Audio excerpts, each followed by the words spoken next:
जलालपुर के उप जिलाधिकारी राहुल गुप्ता ने न्यूज नेशन 81 से विशेष बातचीत के दौरान एसआईआर प्रक्रिया को लेकर महत्वपूर्ण जानकारी साझा की। उन्होंने कहा कि एसआईआर केवल एक प्रशासनिक प्रक्रिया नहीं, बल्कि मतदाता सूची की पारदर्शिता, शुद्धता और निष्पक्षता सुनिश्चित करने की एक अत्यंत जिम्मेदार पहल है। नमस्कार, मैं हूं संदीप और आप देख रहे हैं न्यूज नेशन 81।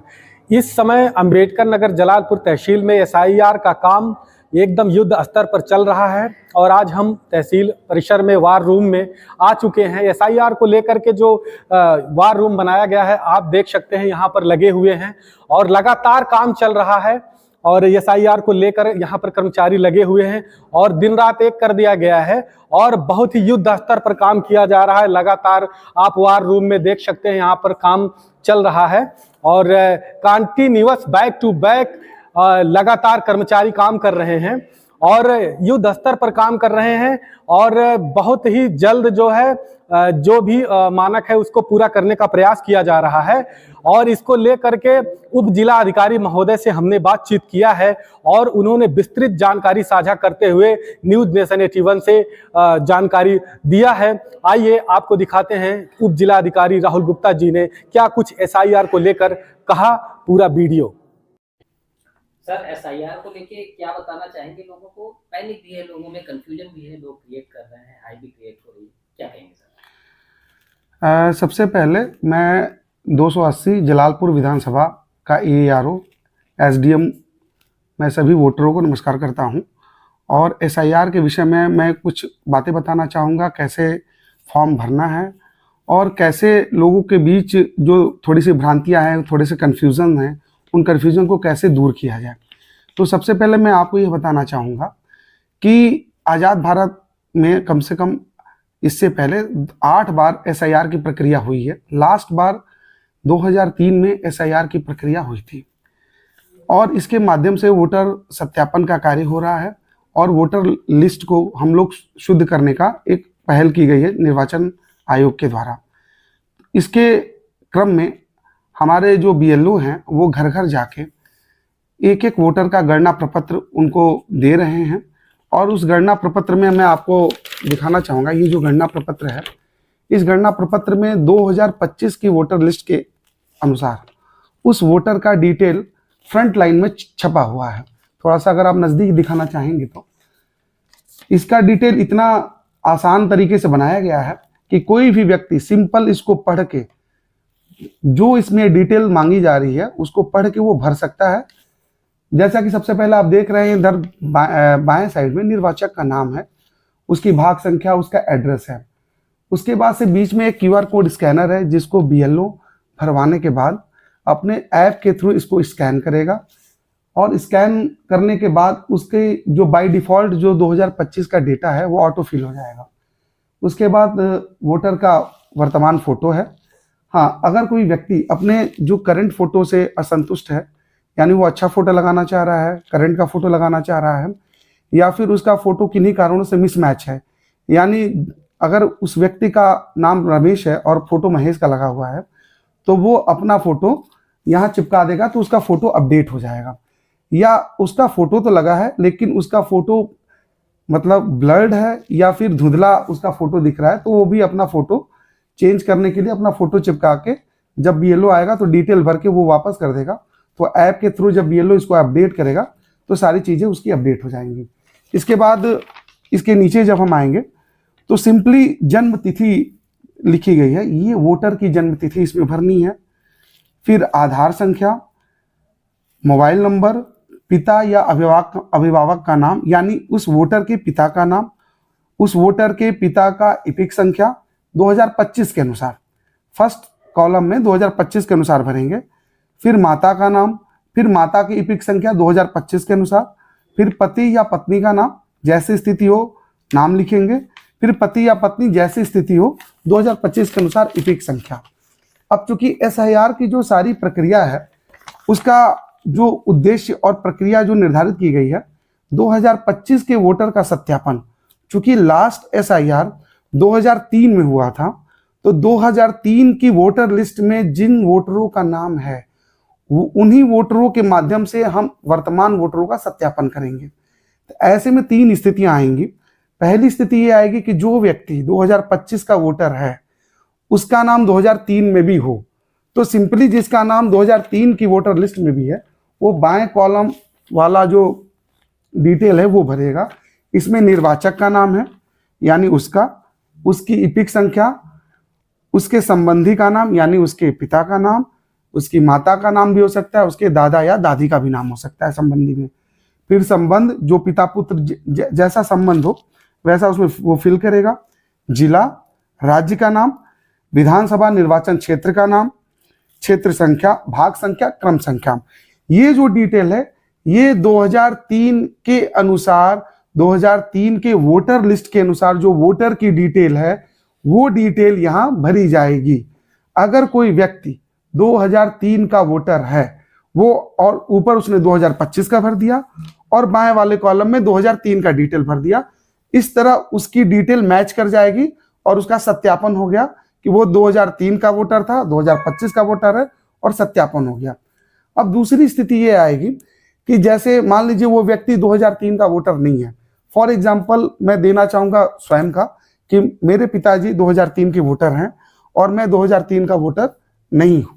तो जो व्यक्ति 2003 के वोटर नहीं है, जैसे कि मैं, जब मुझे अपना ये फॉर्म भरना होगा तो मैं बाएं वाला कॉलम नहीं भरूंगा क्योंकि मैं 2003 का वोटर लिस्ट में मैं एज ए वोटर नहीं हूं। मैं दाएं वाला कॉलम में अपना डिटेल भरूंगा और इसमें मैं अपने पिताजी का डिटेल भरूंगा जो 2003 की वोटर लिस्ट में एज ए वोटर वो एग्जिस्ट करते हैं। तो इसमें मैं अपने नाम में पिताजी का नाम भरेंगे, फिर इपिक संख्या यानी 2003 में जो पिताजी का इपिक संख्या है वो भरेंगे, संबंधी का नाम यानी इसमें मैं अपने पिताजी के पिता का नाम यानी दादाजी का नाम भरूंगा, संबंध पिता पुत्र का हो जाएगा, जिला राज्य का नाम, विधानसभा निर्वाचन क्षेत्र का नाम, क्षेत्र संख्या, भाग संख्या और क्रम संख्या। ये सारी डिटेल मैं अपने पिताजी का 2003 के वोटर लिस्ट के अनुसार मैं इसमें डेटा फिल करूंगा और इस तरह मेरे पिताजी के माध्यम से मेरे वोटिंग राइट्स का सत्यापन हो जाएगा। यानी 2 स्थितियां हैं, 2025 का वोटर का सत्यापन 2003 की सूची से होगा यदि वो वोटर है, और यदि वो वोटर नहीं है तो उसके पिताजी या उसके दादाजी या उसके दादी या उसके माता अगर वोटर है तो उनका डिटेल दाएं वाले कॉलम में भर के वो अपना ब्लड कनेक्शन के थ्रू सत्यापन करा सकता है और उसके बाद वो अपना साइन करके बीएलओ को हस्तांतरित कर देगा। बीएलओ थ्रू ऐप इन सारे डिटेल्स को इलेक्शन कमीशन का जो साइट है, पोर्टल है, ऐप है, उस पर वो डेटा सारा फीड कर देगा और डेटा फीड होते ही उनका नाम ड्राफ्ट रोल में आ जाएगा। अब तीसरी स्थिति ये बनेगी कि ये हो सकता है कि किसी व्यक्ति का नाम न तो 2003 के वोटर लिस्ट में है और नहीं उसके किसी संबंधी का नाम 2003 की वोटर लिस्ट में है।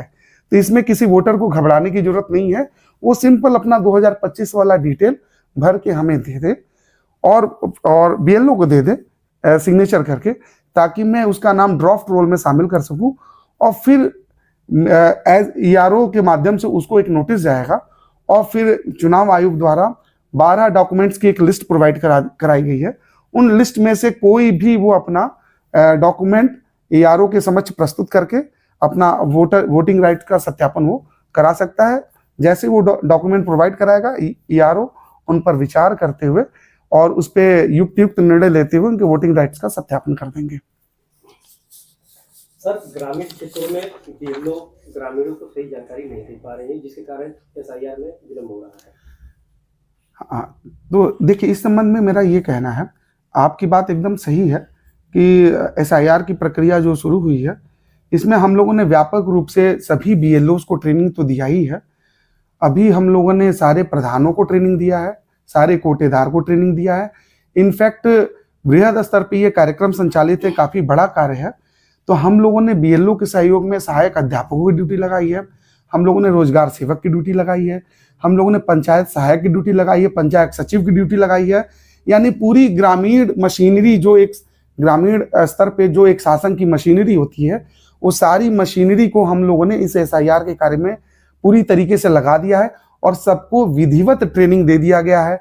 सबको विधिवत इलेक्शन कमीशन ऑफ इंडिया द्वारा जो हमको वीडियो प्रोवाइड कराया गया वो सारे वीडियो भी शेयर कर दिए गया है। इनफैक्ट सभी को 2-2, 3-3 फॉर्म कराकर हैंड्स ऑन भी करा दिया गया है, तो कहीं कोई दिक्कत नहीं। और फॉर्म की जो डिटेलिंग है वो काफ़ी सिंपल रखी गई है और बहुत सिंपल है। किसी को कोई भी दिक्कत है वो निसंकोच ERO को फ़ोन कर सकता है, AERO को फ़ोन कर सकता है, अपने लेखपाल से संपर्क कर सकता है, अपने सहायक अध्यापक से संपर्क कर सकता है, अपने प्रधान से संपर्क कर सकता है, अपने कोटेदार से संपर्क कर सकता है, अपने BLO से संपर्क कर सकता है। अगर इसके बाद भी अगर किसी को कोई दिक्कत है, आप तहसील आ सकते हैं। हमारे यहाँ 24 घंटे कंट्रोल रूम हम लोगों ने अपने तहसील सभागार में स्टैब्लिश कर रखा है। यहाँ हमारे वेल ट्रेंड हमारे ऑपरेटर बैठे रहते हैं, वेल ट्रेंड लेखपाल, वेल ट्रेंड बाबू बैठे रहते हैं, जिनके पास सारी जानकारियां हैं। तो कहीं भी किसी तरीके का कोई कंफ्यूजन में मत पड़िए। किसी भी वोटर में ये अपील करूंगा और वो अपने ग्रामीण मशीनरी से संपर्क करें और अपना वोटर फॉर्म जल्द से जल्द भर के BLO को दे दे, ताकि हम उनका BLO ऐप के थ्रू फीड करके ड्राफ्ट रोल में उनका नाम ला सके उनका। सर, BLO के द्वारा अगर प्रैक्टिकल 2 जगह का फॉर्म फिलअप किया जाता है तो उसके ऊपर क्या कार्रवाई होगी? देखिए, पहली बात तो मैं आपके माध्यम से ये कहना चाहूँगा कि कोई भी व्यक्ति 2 जगह वो एज ए वोटर नहीं रह सकता है। और ये सारे BLO को बहुत अच्छे तरीके से बताया गया है कि किसी का भी एज ए वोटर एक ही जगह नाम रहेगा, और यह वोटर की भी जिम्मेदारी है कि वो अपने BLO को स्पष्ट रूप से यह बताए। यदि किन्हीं कारणों से त्रुटिवश उसका नाम 2 जगह रह गया है, तो वो अपना जिस जगह वो एज ए वोटर रहना चाहता है वहाँ का वो गणना प्रपत्र फॉर्म भरे, और जहाँ दूसरी जगह जहाँ वो वोटर नहीं रहना चाह रहा है वहाँ अपना नाम वो डिलीट करा ले।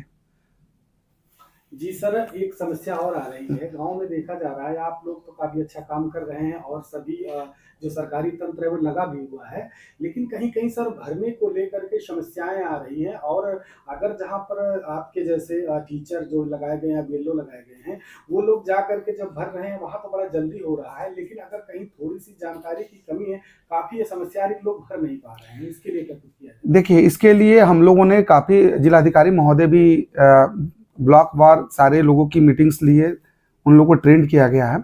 और ये परेशानी ग्रामीण अंचलों में आ रही है क्योंकि थोड़ी सी जानकारी, थोड़ा सा डर, थोड़ी सी भ्रांतियां लोगों के मन में है। तो मैं आपके माध्यम से ही बताना चाहूँगा कि हम अगले 2 दिन में कैंप आयोजित कर रहे हैं, और वो कैंप 10 से 5 ग्रामीण अंचलों में और नगरीय क्षेत्रों में वार्डवार आबादी स्थलों में हमारे BLO, सहायक अध्यापक, हमारे रोजगार सेवक, सहायक, कोटेदार, प्रधान सभी लोग कैंप में बैठेंगे। और मैं सभी वोटरों से अपील करता हूं कि जो भर सकते हैं वो भर लें, और जो नहीं भर पा रहे हैं वो उस कैंप में जाएं। वहां सारे सहायक अध्यापक, BLO जो ट्रेंड है वो आपका फॉर्म भरवाने में मदद करेंगे। BLO के पास 2003 की वोटर लिस्ट की सूची फिजिकली रखी गई है, और वो वहां से अपने 2003 की वोटर लिस्ट में अपने पिता की, या अगर वो खुद वोटर 2003 में रहे हैं तो वो वहां से अपने 2003 के वोटर कार्ड नंबर, भाग संख्या, विधानसभा क्षेत्र संख्या, वो सभी वहां से ले सकते हैं और कोई दिक्कत नहीं होगा। जैसे ही आप हमारे पूरी टीम से मिलेंगे, वो सारी टीम आपकी मतलब बहुत अच्छी तरीके से मदद करेगी, क्योंकि यही हम लोगों ने बताया भी है कि हम लोग को हर दशा में 30 तारीख तक इस अभियान का समापन करना है।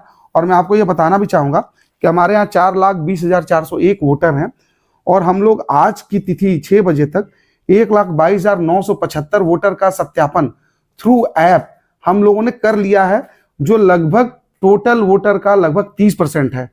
तो आप समझ सकते हैं कि 30% वोटरों ने अपना सत्यापन करा लिया है। तो जाहिर सी बात है ये 30% गांव से ही संबंधित है। तो मुझे नहीं लगता है कि लोग गांव में एजुकेट नहीं हो गए हैं SIR को लेकर। ठीक, थैंक यू।